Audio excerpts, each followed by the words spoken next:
Hello guys, gawa tayo guys ng watermelon juice. Ayan, mayroon akong pakwan dito. So ayan, yellow siya guys. Ang laman. Binigay ito ng aming kapitbahay diyan lang sa tabi ng bahay namin. Nag-harvest sila ngayon guys ng pakwan. Ayan, so dilaw ang laman niya. Super yummy. Ayan. So gagawin natin juice guys. Ayan, may nahiwa na ako dito. So, i-blender ko na lang ito. Lalagyan natin ang gatas. So, let's go. Wait. So, ayan guys. Lagay ko muna dito.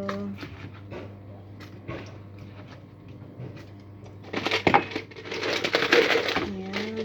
Lagyan natin ng ice.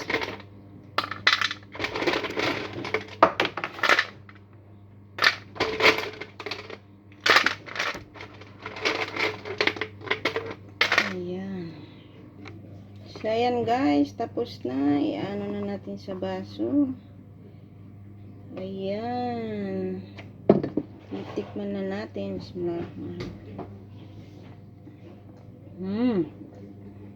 Yummy. Okay guys. Thank you for watching. Bye.